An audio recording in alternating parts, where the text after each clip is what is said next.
participators of Antipodi News. We're today here in the residence of the Australian ambassador in Rome, Dr. French Greg, ambassador, and with the Consul General Crispin Conroy. Thanks for staying with us. So you have a big plan of renewable energy in Australia. Would you like to tell us something about that? Well, certainly. I think that the area of renewable energy is an extraordinarily important one. The energy sector in Australia, of course, has been and remains an extraordinarily important part of our economy. And in relationship with Italy, we are seeing some very interesting developments in the energy field. For many years, we've had significant Italian investment in the energy sector, particularly in the North West Shelf, in traditional energy sources, fossil fuels, and that is continuing. That's a very important part of our economy. Indeed, the growing exports of natural gas from the North West Shelf, part of that is due to investments from Italy, which is a great thing. And natural gas will remain, one part of our energy mix into the future. Very, very important. At the same time, Australia has committed very strongly through the Paris Agreement to reduce significantly CO2 emissions. We have committed to reducing by between 26 and 28%. You don't agree with Mr. Trump then? That was a tricky question. Well, we have committed to reduce by between 26 and 28% our CO2 emissions, equivalent CO2 emissions, by 2030. That's a big task for us. With a growing economy and growing population, it's a very serious and strong commitment. It's a bipartisan commitment across the entire political spectrum in Australia. In addition to that, there is bipartisan agreement to a renewable energy target of 33,000 gigawatt hours of renewable energy, large-scale renewable energy production by 2020. That's a very large amount of renewable energy which we are committed to producing by 2020. So Australia at the moment is in the process of significantly upscaling its production of renewable energy, whether it's from hydro, whether it's from wind, whether it's from solar, whether it's from biomass. All these sources are very, very important. And in this context, of course, we welcome foreign investment and foreign support in doing this. What I'll also say, I think, is very important is that we are a strongly growing economy. We have seen 26 years of continuous growth in Australia. Within the OECD, that's a record, 26 years of continuous growth at an average of 3.3%. So we are a strongly growing economy, which makes us also attractive for investment. So we see the potential, because of the need in our energy sector for input in the renewables area to meet the targets that we have set on a bipartisan basis. We need strong investment to ensure that we can continue to grow in our energy sector in a way that also meets those commitments. So we see this as a win-win situation where we can see some significant investment into our economy in a way that benefits the environment. So it's good for the economy, it's good for citizens, and it's good for the environment. Yeah. Consul General, what's your point of view about that? Well, of course, I agree with my friend, the ambassador. So what else can I say? But no, in general, I think we see that the relationship with Italy and ENEL in particular in renewable energy is a win-win situation. We have a company that is globally recognised as being a leader in the field, and we have a situation in Australia now, a framework that the ambassador's mentioned that is now extremely supportive, and what we need global players in the renewable energy field. So it's the right time for ENEL to be focused on Australia, and it's the right time Who's for us. going to benefit in the end? Well, More both industries, families? Or everyone. Everyone. That's when I say it's a win-win.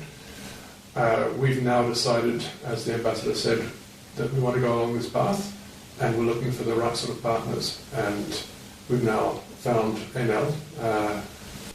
They've focused on Australia, so it's not about us, them, or others. It's about all of us benefiting, I think, from this process.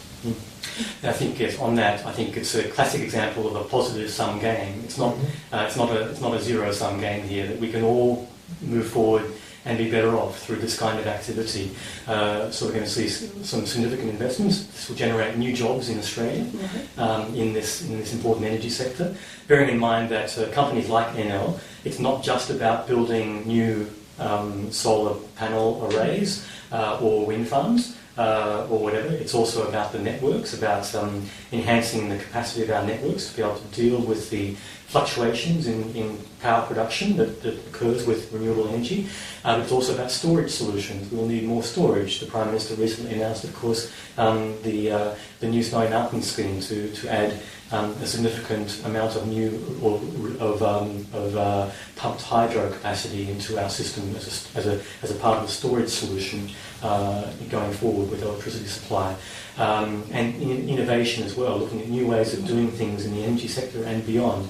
And in all these areas, we can work together for mutual benefit. We'll create jobs, we'll create economic activity so that ordinary people will benefit through this activity. That's great, isn't it? Mm-hmm. And how about this cultural value sharing that ENEL has? This is supposed to be the flag of ENEL. Now we talk a lot about this kind of policy with Dr. Camiseta. Well, the Ambassador mentioned innovation, and I think that's what I would call a cultural value. And it's one that we've learnt about, I think, that is deep inside ENEL's DNA, is the fact that part of every business decision is their innovation processes. And we're very hopeful that as they engage more in Australia, they will bring a lot of their innovative solutions. And also engaging with some of our younger companies, our startups, who are also looking to find solutions for corporates like ENEL. But I wanted to add something else. I think it's not just about, in renewable energy, it's not just about ENEL, it's about Italy. Oh, that's great. ENEL we see as a crucial partner for Australia at this particular time. But Italy has more broadly a lot of, not just large companies, but medium and small-sized companies that have solutions that I think might be relevant to Australia. So we're, certainly in my office, working very closely with the Ambassador and his team. Renewable energy and the solutions that Italy can offer is a significant part of my work and my team's work. In Australia, we tend to think of Italy in those sort of stereotypical ways, as you might of Australia, beach, we all live stereotypes, so it's not surprising to me. So Italy is not, realistically, Italy is not pizza, pasta, calcio, moda. I'm happy you said that. It's actually much more about infrastructure, design, advanced manufacturing, and renewable energy. So that's part of the story that we live every day, and the conversations we have with Australia every day, that Italy is a dynamic, sophisticated and leading economy in many sectors. So when we talk about renewable energy in Australia and Italy, we're talking about not just ENEL, we're talking about a whole range of medium-sized and small companies in Italy that can help us. So it's not about, as the Ambassador said, it's about everyone gaining, but in this context I see us gaining a lot from those sorts of companies that in Italy have a lot of experience in renewable energy. That's good. Yes, I couldn't agree more that we don't know enough about the extraordinary capacity of Italian companies. ENEL is, of course, a very important, but it's one of many companies in Italy that have extraordinary capacity in this field. And people don't realise in Australia how much Italy has developed and changed in recent years in renewable energy. Italy has gone from 15% renewable in 2004 to the about incentives as well. 2005 to 40% renewable by 2014. It's an extraordinary increase in renewable energy in a short period of time, and it didn't come from nowhere. It came from a lot of expertise and a lot of hard work from a lot of people who developed new technologies and implemented those new technologies. So we are, as we move to a higher proportion of renewable energy, we can learn from that experience, and so that it's a smoother pathway of transition for us, and we can learn from that. And in addition, as Mr. Conroy was saying, we can be very attractive for Italian companies with the strong growth in our economy, with a solid, reliable, resilient market. Stable. Exactly. Stable. And I think it's fair to say with many Italian companies that we are seen as being very attractive for those globally oriented companies to have Australia as a significant part of your overall investment portfolio. It gives that solidity, that resilience to your investment portfolio, where you will have reasonable prospects of good growth, but with very low risk.